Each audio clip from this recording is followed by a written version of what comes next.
Setelah makan siang, Pak Jayusman pun pergi lagi karena sudah beberapa hari tak ada kerjaan sebagai kuli bangunan. Pak Jayusman pun ngojek di dekat pasar sambil cari kerjaan sebagai kuli bangunan. Namun alangkah kagetnya Pak Jayusman saat melewati jalan di belakang komplek yang tembus ke jalan raya. Dia melihat Lestari sedang duduk di trotoar sambil memangku anaknya yang sedang tidur. Melihat kondisi anaknya itu, Pak Jayusman terdiam, ingin rasanya dia berteriak lalu merengkuh putrinya itu yang terlihat begitu sedih, bahkan tak ada riasan menor, seperti yang ucapakan istrinya tadi. Tangan Pak Jayusman gemetar, ingin rasanya dia memeluk putrinya itu, tapi tak berani. Dia takut dan malu karena sudah gagal, jadi bapak yang baik untuknya. Baiknya ku cari hutangan untuk ongkos dia pergi ke kampung Bagas. Walaupun Bagas sudah yatim piatu, tapi katanya dia masih punya bude di sana. Semoga saja keluarganya Bagas ada yang mau mengurus anaknya Bagas itu, agar Lestari bisa pergi jadi TKW.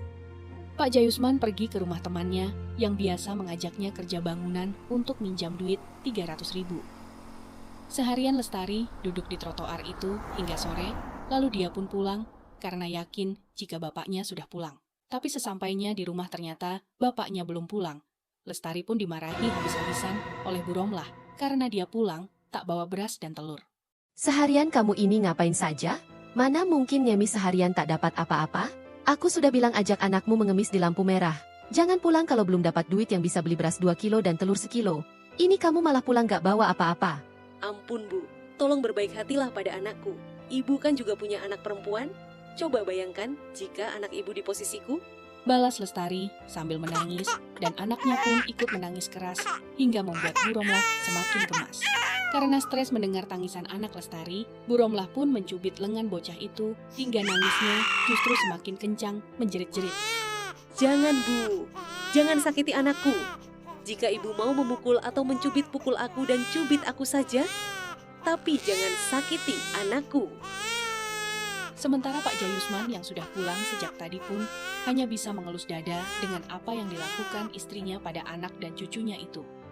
Pak Jayusman memang pulang selang beberapa saat Lestari masuk rumah.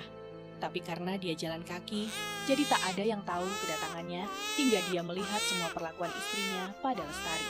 Hentikan Bu, apa-apaan kamu ini ha? Lestari ini anakku, Rendra cucuku, jangan sakiti dia. Jika aku mau, aku juga bisa mengusirmu Bu. Ini rumahku, bukan rumahmu. Jika kamu keterlaluan, aku juga bisa mengusirmu. Bapak ini apa-apaan sih? Belain terus anak gak tahu diri ini.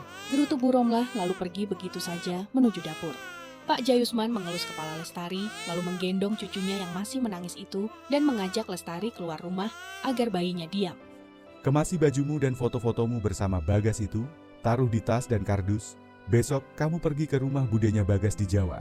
Bapak yakin, keluarga Bagas mau merawat anakmu dengan baik dan kamu bisa pergi jadi TKW. Aku ndak punya duit untuk ongkos, Pak. Jawab Lestari sambil masih terisak. Kemasi saja barang-barangmu, nanti Bapak carikan ongkosnya. Bisik Pak Jayusman sambil menepuk-nepuk dan menciumi cucunya agar tak menangis lagi. Pak, motormu kemana? Tanya Bu Romlah sedikit berteriak sambil berdiri di pintu rumah hingga mengejutkan Pak Jayusman juga Lestari. Dipinjam Mas Yono. Motor kreditan. Belum lunas kok kamu pinjam-pinjamkan terus sih Pak. Jadi orang kok baik banget. Motor dipinjam orang dikasih, toh orang itu gak mau bantu bayar setoran loh. Kalau rusak pun belum tentu mau tanggung jawab kan? Kamu Pak yang rugi. Ayo kita keluar Nduk. Ajak Pak Jayus menuntun Lestari pergi tanpa mengindahkan teriakan Bu Romlah yang sedang marah. Pak Jayusman membawa Lestari ke sebuah warteg untuk makan. Tentu saja Lestari begitu senang karena seharian dia belum makan nasi. Ndak opo-opo kan Duk, besok kamu ke Jawa Tengah sendiri. Kamu tahu kan alamat desanya Bagas? Insya Allah ndak apa-apa, Pak. Aku punya alamat desanya Mas Bagas kok, Pak. Ada di belakang foto pernikahan kami itu. Dulu almarhum Mas Bagas pernah mencatat alamat desanya di belakang foto itu. Jawab Lestari sambil tersenyum pada bapaknya. Ayo kita pulang, nanti Bapak minta kardus mie instan di warung Uni buat tempat barang-barangmu. Ajak Pak Jayusman setelah membayar makanan yang mereka makan. Enak banget ya makan di warteg pakai daging ayam sampai kekenyangan berduaan. Sudah kenyang baru pulang deh, dasar beban. Sudah numpang ndak punya pikiran lagi. Ih, amit-amit deh. Pak Jayusman tak peduli dengan ucapan istrinya. Dia terus saja menuntun Lestari masuk.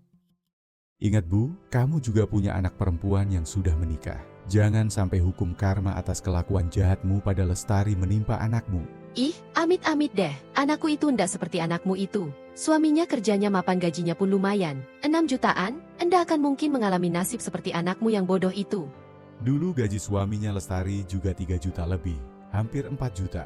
Belum kalau lembur, sebulan pun dapat banyak. Nasib orang itu ndak ada yang tahu ke depannya seperti apa.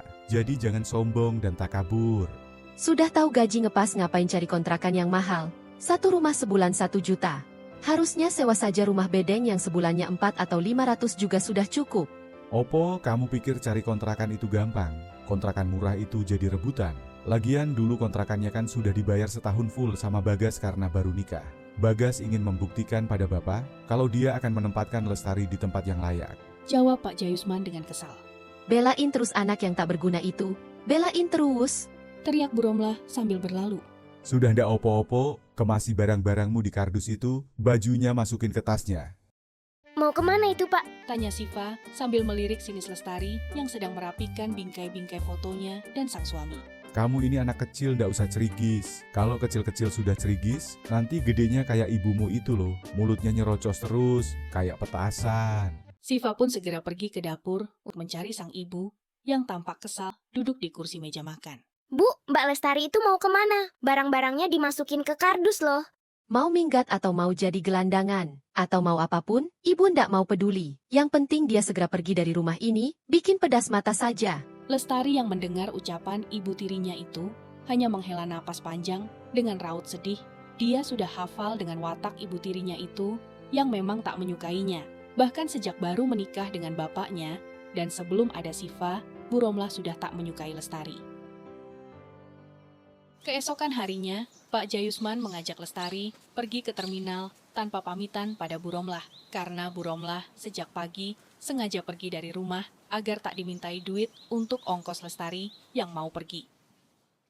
Sesampainya di terminal Pulau Gadung, Pak Jayusman membeli tiket bis ke Solo untuk 1 orang. Pak Jayusman pun membekali Lestari duit 200.000 dan 2 botol minuman juga makan untuk anaknya Lestari. Maafkan Bapak Yonduk, Bapak ndak bermaksud membuangmu. Sejak awal Bapak memang salah mencari istri dan ibu baru buatmu. Tapi apapun itu Bapak yakin kamu akan sukses jika jauh dari Bapak. Bapak hanya bisa mendoakan hidupmu semakin baik dimanapun berada nanti. Dan semoga keluarga Bagas menerimamu dengan baik, Nduk. Terima kasih, Pak. Maaf jika aku selama ini hanya merepotkan Bapak. Nanti kalau aku jadi TKW dan jika Bapak ada rezeki, tolong jenguk anakku di Solo ya, Pak. Pinta Lestari dengan raut sedih, meskipun dia tahu tempat kelahiran Bagas bukan di kota Solonya, melainkan di desa. Dan dia pun tak yakin akan diterima di sana. Yonduk, hati-hati ya. Bapak balik dulu. Ucap Pak Jayusman dengan mata berkaca-kaca, mencium kepala Lestari sebelum bis berangkat. Selang beberapa saat, bis pun berangkat ke Solo. Dari jauh Pak Jayusman menatap kepergian bis itu sambil mengusap air matanya. Dia merasa jadi orang tua yang benar-benar tak berguna bagi Lestari. Sepanjang perjalanan, Lestari memikirkan bagaimana caranya dia bicara pada Bude mendiang suaminya.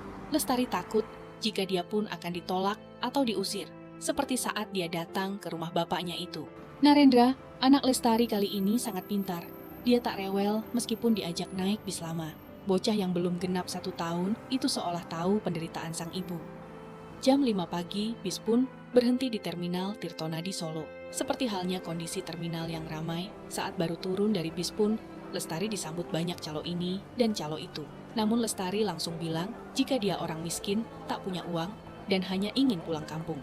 Tatkala suaminya masih hidup dulu, sang suami sering bilang kalau sampai di terminal, ngaku orang miskin yang kere dan tak punya duit sama sekali. Maka para calo pun tak jadi menarik-nariknya.